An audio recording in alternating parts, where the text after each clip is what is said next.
嗨，大家好，我是北海道知识单体。今天我们打算前往久违的道东。记得在过去的影片或者是直播当中，单体应该不止一次提过自己最喜欢北海道的秋天，而秋日北海道的必来之处，毫无疑问一定是道东。但遗憾的是，从2019年走了一趟道东珊瑚之后，除了去年的北海道环岛行路过之外，似乎已经有整整3年没有走过道东旅行了。这岂不就是在打嘴炮了吗？这对总是要身体力行、说到就要做到的人来说，绝对是不可忍的。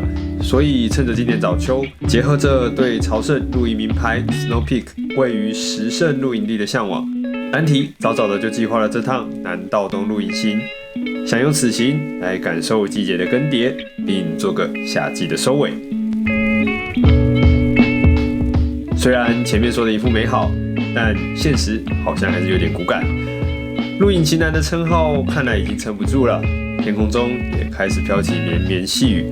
本来单体认为北海道最美的高速公路路段，也在失去蓝天白云之后变得有些晦涩。不过在行驶过星野所在的詹冠之后，左边的山谷竟然出现了疑似云海，与眼前缠绕在山峦间的白色丝带结合，意外的呈现出一幅阴雨天的迷蒙景色。少了1000块你。今天不是3连休吗？3连休还有隔一时胜亭这节吧？对，可是我们要去找，你有拍吗？有啊。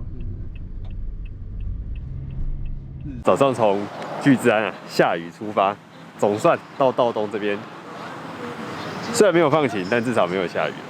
那我们现在在日胜多给那个字我不知道中文怎么念。好，在走过去看看之前呢，肚子超饿的，先来吃饭。这里有名的呢，就是牛玉牛排冻。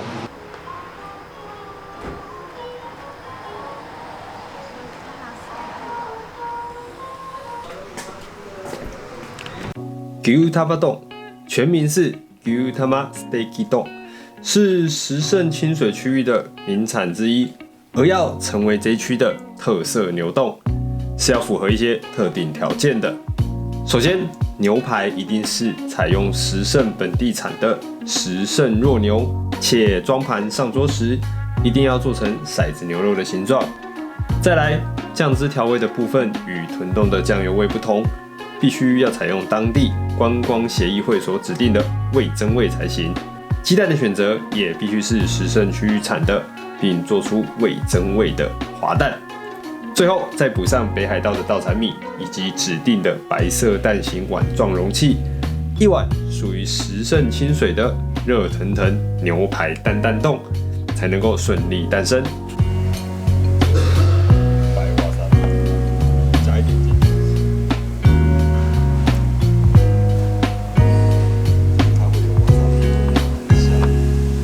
如此严选的 Gyutama Steaky 冻，整个十胜地区仅有6间店家有在贩卖，风味自然是优质又独特。不过对于单体来说，比起滑嫩的牛肉与具有味噌层次感的蛋香，其实更多的是股怀念的味道。10几年前第一次的北海道道东行，当时的十胜清水仿佛都跟着入口的滋味，让记忆鲜明了起来。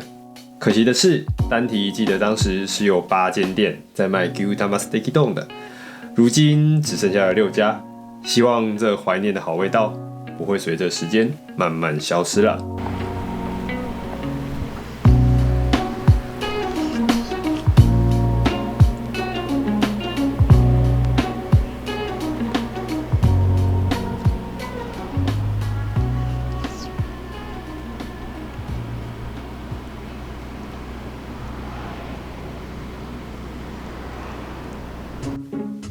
吃着饭后的小小甜点，逛了几个可以展望十胜平原的展望台，趁着天气还算可以，我们朝向今日的第2个目的地燃别湖前进。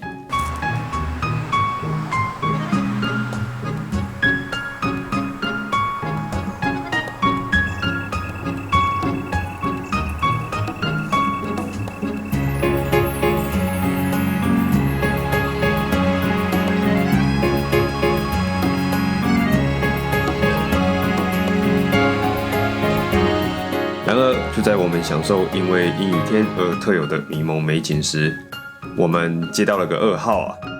本来这趟旅行的最主要目标就是想要好好体验 Snow Peak 位于石胜的露营场，但因为有台风啊，即将前来的关系，露营场刚刚来电，既然就直接说拍谁，我们不营业了，直接就取消，全额退费。虽然也不是不能离市找住的地方，而且单体这次其实也准备了全套车中泊的装备，要在这边睡一晚是完全没有问题的。不过那种感觉就好像旅行的主要目的被一瞬间抽离一样，突然觉得好像不知道该怎么前进了。怀抱这种有点怅然若失的心情，迎接我们的是映入眼帘的蓝别湖一隅。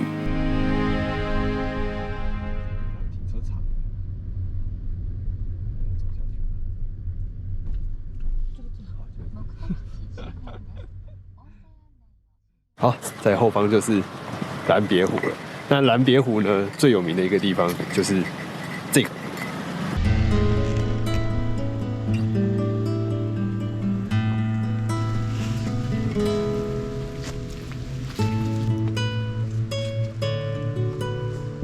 这个湖底线路位于蓝别湖的西南侧，于透明的湖水之中，由岸边往湖面延伸，别有一种极尽孤独的意境。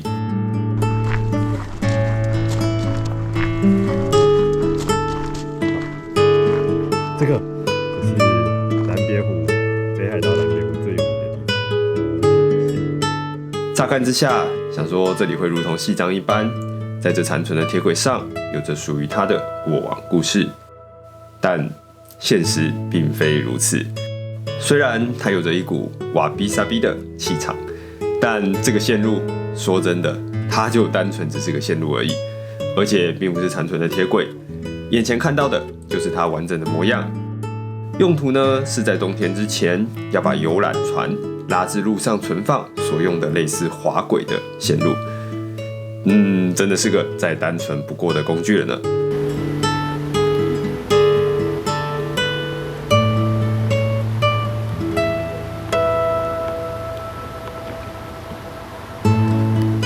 这个没有任何故事的湖底线路，却因为蓝别湖本身如镜面般的湖面，浮上它沉入清澈湖水的身影，搭上点点落叶，反倒成为了许多摄影者们说故事的场所。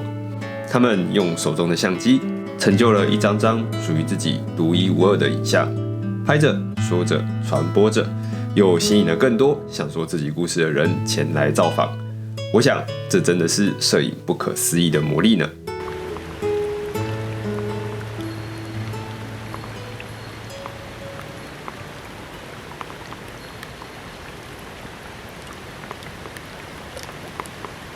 对于单体来说，我们这次的故事无疑是个悲剧，留下了无比遗憾，失去了旅行的主要目标。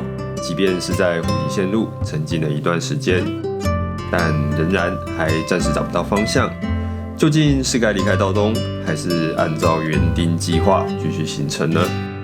在阴雨绵绵的微冷天气下，还是先来个煮汤，再做考虑吧。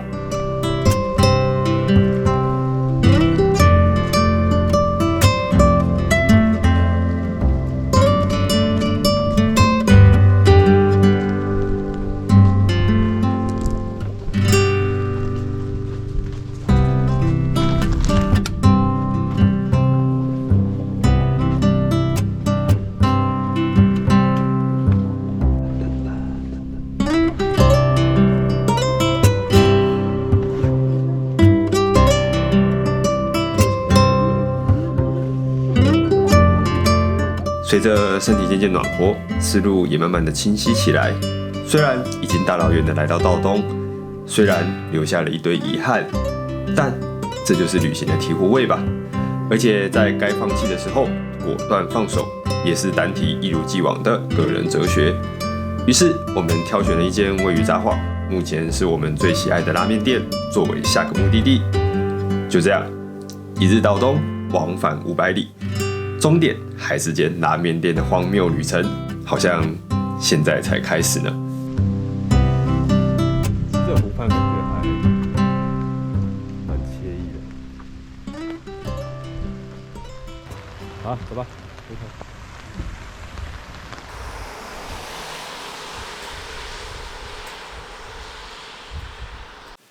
晚上7点30分，风尘仆仆的到达札幌。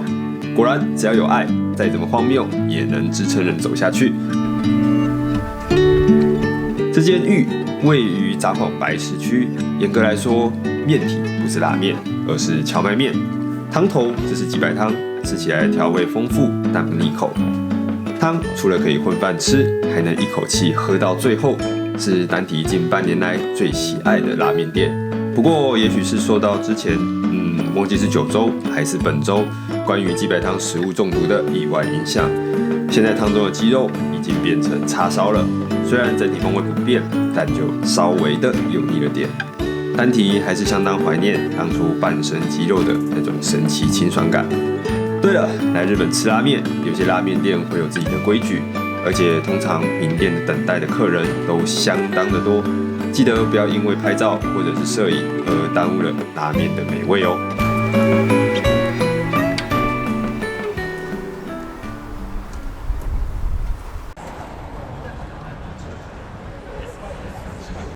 晚上8点10分，札幌美食之后精神抖擞。本来想就这么一路返回巨之安，但思量了一会，为了保留点旅行的心情，还是在札幌停留1夜好了。临时要找满意的下榻饭店，还真的不容易啊。虽然是台风天，但同时又是日本3连休的大假日，许多饭店不是价格惊人，就是客满。手机滑到最后，还是选择了我们一直以来旅行的凉拌东横印。相信熟悉日本自助旅行的大家，这间商务饭店应该不需要我多做介绍了。在单体不知道该选什么饭店的时候，最后一定会重回东横印的怀抱。睡的不是豪华，也不是精致，而是有种温暖回到家的感觉。不知道荧幕前的大家是否也会很怀念这个日本自助旅行的最佳伙伴呢？好啦，500公里的一日到东也到这边要做个结束了。至于实现到东旅的愿望，我想就交给之后的单体了吧。我是北海道之士，我们下周再见喽，拜拜。